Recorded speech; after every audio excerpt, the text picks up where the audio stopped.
This is the YouTube channel Lex Consilium Foundation, and I'm Major General Neelendra Kumar in conversation here with senior journalist Dilip Bobb. He has appeared earlier on this channel, and we continue the conversation. And my first question to you today, Dilip, is that you had done a few years back a story on Priya Remani matter, and there you had commented on predatory behavior and also about the Me Too movement. These years having passed, how do you see the situation now?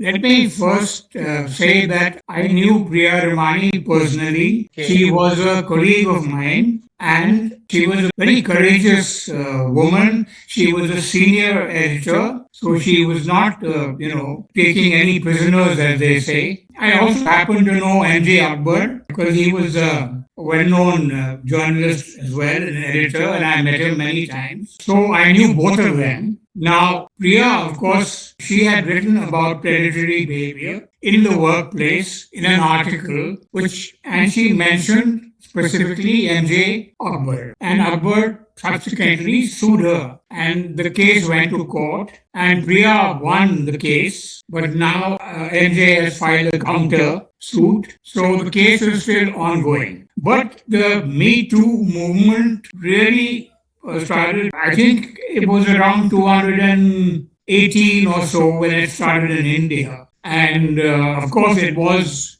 originally started in America, where it became a very big social issue, especially in the media and Hollywood. Here in India, it also had a bit of Bollywood angle because there was an actress who accused Nana Patekar of sexual harassment, and that case also went to court. Tanushree Datta was her name, if I remember correctly. Now, the positive side is that the Supreme Court has played a very active role in such cases when it comes to the Supreme Court. Also, the government, by passing the act, which is probably known as POSH, which is sexual harassment in the workplace, that act had very strict guidelines when it started, when it was introduced. Unfortunately, it seems to have lost some steam since then. One hears a lot about sexual harassment now. One reads about sexual harassment now, mostly in rural areas. And of course, there, it's local bodies that decide on these matters. So it doesn't even come to the court. So people,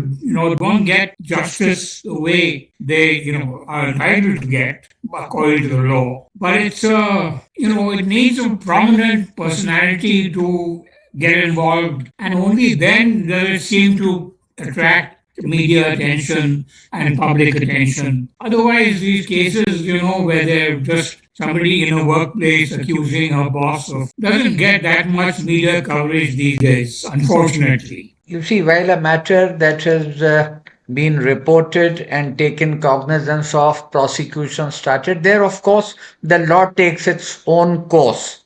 And it depends on the credibility of witness and very many other things. What I would like to know from you is that after this incident, you keep meeting various shades of journalists. By shades, I mean from the age group, etc. What's your personal impression that this sort of behavior is still continuing? That's your impression? Well, there may not be any statistical data, so to say. But what's your impression? Or do you think that the women feel more safe and comfortable now working, at least in the media space? If you talk about media, if you watch most TV channels these days, they are dominated by women.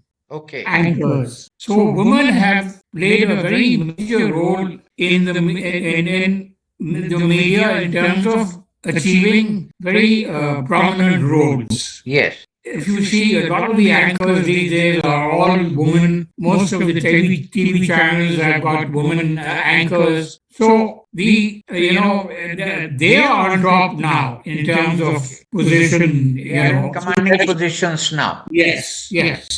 I see your point.